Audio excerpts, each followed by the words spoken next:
So, how to create the perfect digital poster. So we haven't got long to talk to you about this, so we're going to rattle through it.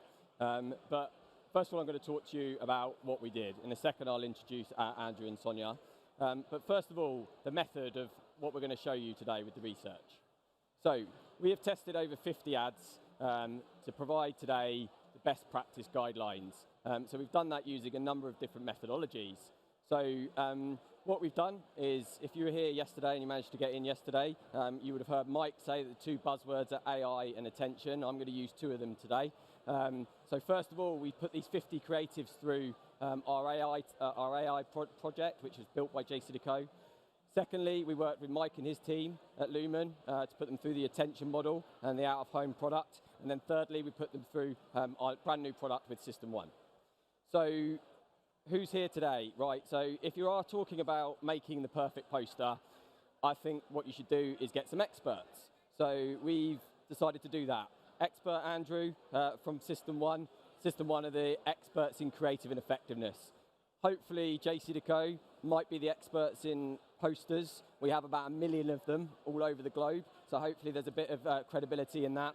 And finally, Sonya from Specsavers.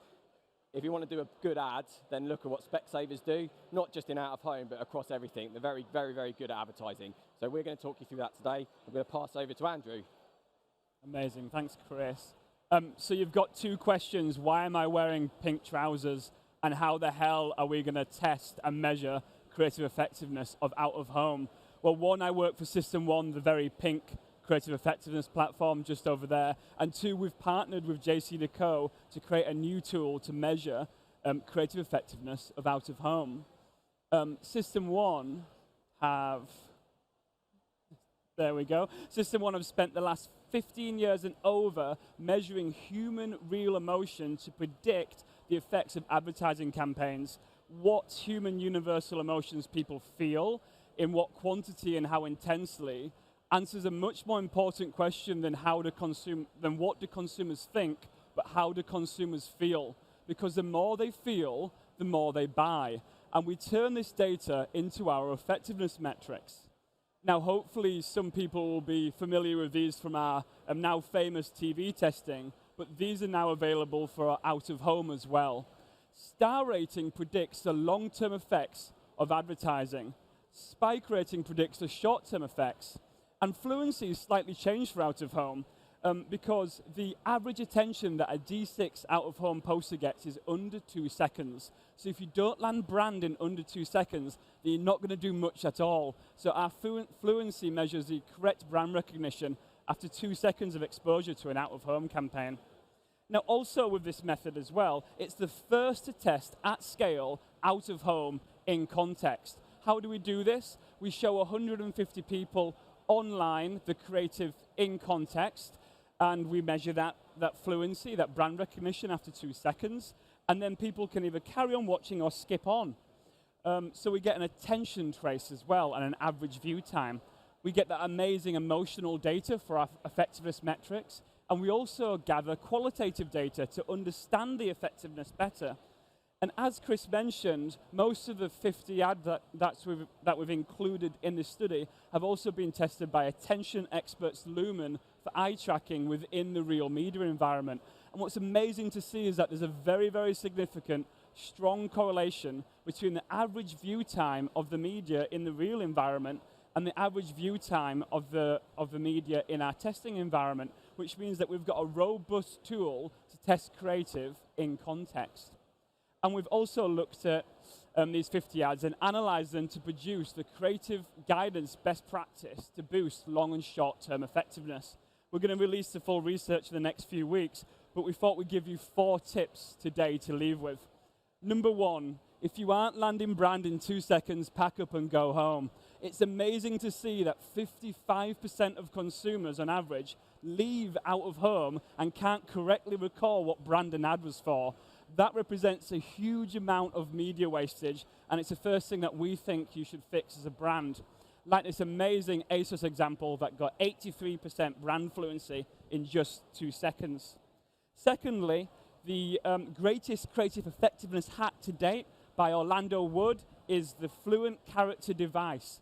The consistent use of a brand character across multiple campaigns not only triggers brand, but builds emotion and can tell story. TV advertising has been doing this for years, but other media channels aren't really doing this. And the IPA have shown that the inclusion in a brand character in a campaign leads to more very large business effects. So include brand characters if you're lucky enough to have it in your out-of-home to not only do the short, but to start to build brand in your out-of-home campaigns. Like this amazing Andrex example with the Andrex puppy.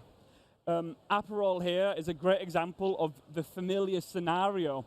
Relatable occasions that are naturally very right-brained due to a very clear sense of place that also builds salience. And what we've also got here is, and I've been put up to this by Orlando Wood, is moto e azione. That is an Italian phrase where painters find and reveal the turning point in a story through dramatic gestures and expressions that reveal deep insight and understanding. This increases excitement and uplift and obviously, eventually, long-term effectiveness. And our final tip as well is Amanda Holden here being a real relatable character with her daughter. People love to see characters with agency, implicit communication, and references to wider culture. We found that these right-brain features grow long-term effectiveness in out-of-home. I'm going to pass over to Chris to add an AI and a further attention lens. Thanks, Andrew. So, how do you take all of that and put it onto a poster? So I work in data and insight, not in creativity. So what I'm going to talk to you about is a bit of numbers, right? And the reason that we think numbers are important is because of what Andrew's just said. Out of home is different, okay? So you only see it for a very small amount of time, but you see it very, very frequently. I imagine that everybody who's listening now has probably seen about 150 posters this morning already, okay? So what you need to do is you need to make sure you get that message across very, very quickly. And we've been able to do that working with Lumen with attention metrics. So the 9 guidelines are here. There is a QR code which is available in a handout, which is around. I'm going to talk you through a few of these now, just to give you a summary of some of the learnings that we've got from the research.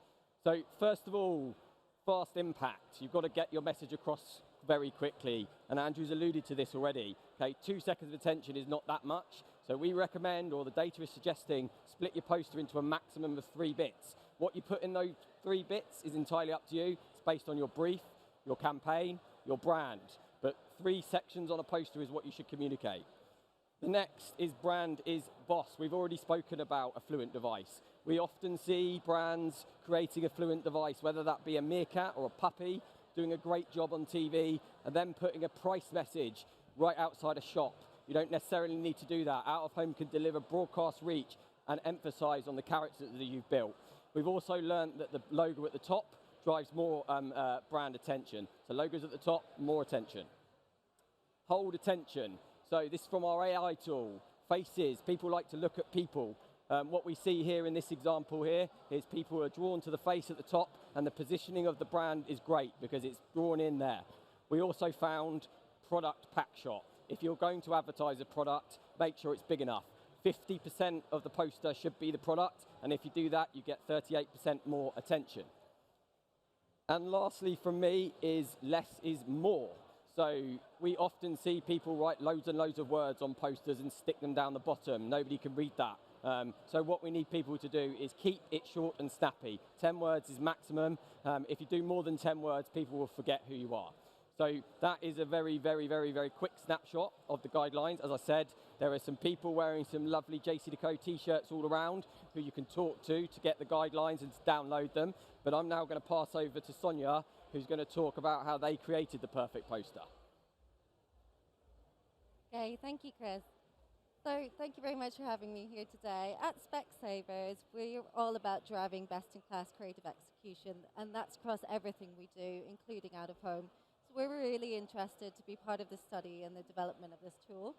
So we use a lot of out of home. You'll probably see a lot of ours out and about, and we use it for a number of reasons. So that's to create broad reach, brand awareness, and also to amplify our design executions as well. So not to toot our own horns, but we do a lot right at Specsavers. We have a top in-house creative agency, and they place a massive focus on the integrity of the creative concept and also our brand presence as well. And we do have fairly robust measures in place to gauge the effectiveness of our campaigns. However, what we don't have at our disposal in the same way that we have for other channels such as digital is those tools and measurements for out of home. So as I say, we're really excited to be part of this research study and really to learn how can we amplify our ads and really get them to the next level. So working with System1 and JCDecaux, we sought to test a number of hypotheses. And we are at the early stages of our research journey here, but already we've had some pretty exciting findings, which I'll briefly talk you through now. So the things I'll be talking through are CTA prominence, color vibrancy, and messaging and logo placement. So this is one of our recent campaigns, our contact lens awareness campaign, aptly named Kiss Clash. So don't let your specs get in the way. And like a lot of brands, we have quite a lot of discussion with our creatives about how big the CTA should be. And for us, it's about getting the balance of ensuring the integrity of our creative concept, but also really making sure that we're landing that action message that we want consumers to take away. So here we tested increasing the size of the CTA, not massively, but as you can see, a considerable amount. And we saw an increase of 14% in attention and an increase of star rating from 2.4 to 2.7. So this is a finding that we'll be taking away and interrogating it further to get that sweet spot between creative concept but also really landing that CTA as well. So another thing we looked at was testing color vibrancy. And again, hopefully you've seen this out and about in the world. This is our latest Sun campaign. And for us, this was a bit of a deviation of our normal creative colorways. So we're all about the green. You'll see a lot of green and white in our campaign. So we tested this vibrant orange color.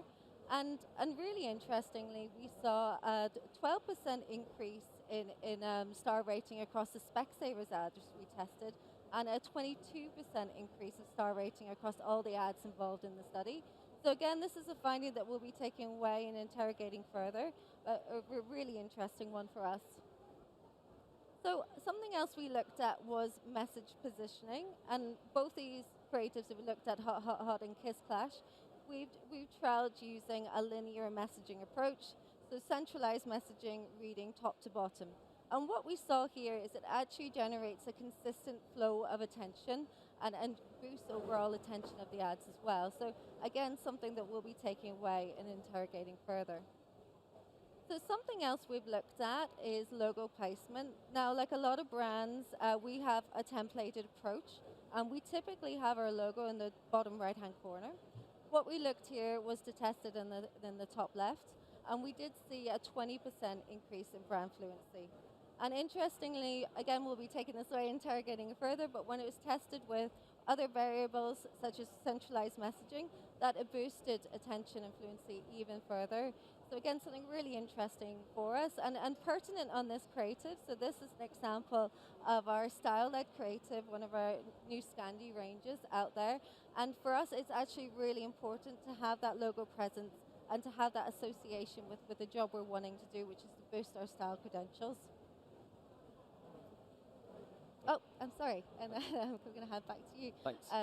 But yeah, just to say, we're at the very early stages of our research journey, and we're really looking forward to getting involved with the tool and testing further. Great, thanks, Sonia. So just two more things from me. So what do we want you to take away from today? Well, testing is really important, but also looking at things in situ. So this is an example here, and we would recommend anyone who's making an out-of-home ad to put it into a video and look how it will look on the street. And we're very happy to help you to try and do this. So please get in contact. Loads of people with JCDecaux t-shirts are around. And also the testing tools that we have. So with Lumen and with System1, if you want to do what Specsavers has done, again, come and talk to us. We're really interested. Our ambition here is to make people make good posters, because we think if that happens, then your campaigns will work better, and you'll come back to out of home. So that's it from us. Guidelines are here, so please get your cameras out and take the photo and put your details in, and you get the or email here. So that's it. Thanks very much for listening, everyone.